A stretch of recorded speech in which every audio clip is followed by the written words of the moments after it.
కలియుగ దైవమైన శ్రీ వెంకటేశ్వర స్వామి వారి మహిమను గురించి తెలుసుకున్న, విన్నా, చూసిన మన కష్టాలన్నీ పోతాయని భక్తుల యొక్క నమ్మకం. కలియుగంలో మనిషికి కష్టాలు, బాధలు అన్నీ పెరిగిపోయినప్పుడు శ్రీ మహావిష్ణువు శ్రీ వెంకటేశ్వరునిగా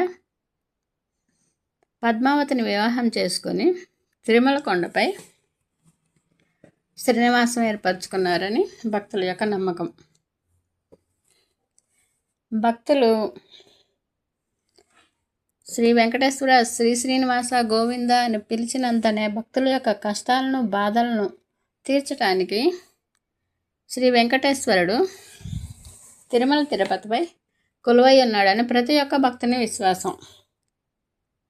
ప్రపంచంలోని అత్యధిక సంపన్న దేవాలయాల్లో, అత్యధిక జనాభా భక్తులు సందర్శించే దేవాలయాల్లో తిరుమల తిరుపతి దేవస్థానం ఒకటి.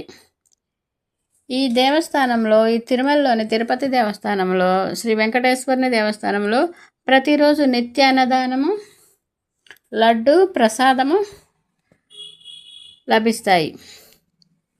ఎంతో పవిత్రమైన ఈ లడ్డు ప్రసాదములను ప్రతి ఒక్క భక్తుడు కూడా ఎంతో నిష్ఠతో స్వీకరిస్తాడు. శ్రీ వెంకటేశ్వర స్వామి తన భక్తులను మనసులో కొలిచినంతనే వారికి తోడుగా ఉంటాడని భక్తుల యొక్క నమ్మకం.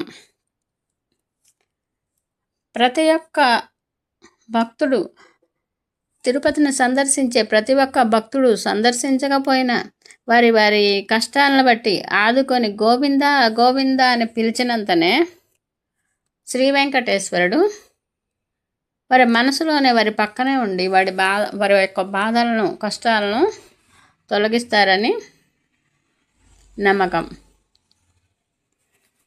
తిరుపతిలోని దేవస్థానంలో ప్రతిరోజు కూడా ఎంతో వైభవంగా పూజలు నిర్వహిస్తారు. కనులారా చూసిన భక్తులు వారి యొక్క జన్మ ధన్యమైనదిగా భావించి తిరుమల తిరుపతికి వారి యొక్క కోరికలను తీర్చుకునేందుకు సందర్శిస్తారు. ప్రతి ఒక్క భక్తుడు కూడా కోరినంతనే వారి కోరికలను నెరవేర్చి వారిని ఆశీర్వాదములతో శ్రీ వెంకటేశ్వరుడు తిరిగి పంపిస్తారని భక్తుల యొక్క నమ్మకం. అందువల్లనే ప్రతి ఒక్కరూ మొక్కులు మొక్కుకొని మొక్కు తీర్చుకోవడానికి తిరుపతి వెళతారు. శ్రీ వెంకటేశ్వరుడు ఎక్కడ కొలువై ఉంటే అక్కడ ప్రతి ఒక్క భక్తునికి తమ కష్టాలను పోయినట్లే అనేసి భావించి ఎంతో నిశ్చింతగా వెంకటేశ్వరుడు తమకు తోడుగా ఉన్నాడు, తమ పక్కనే ఉన్నాడు అనేసి ఎంతో ధైర్యంతో ఉంటారు.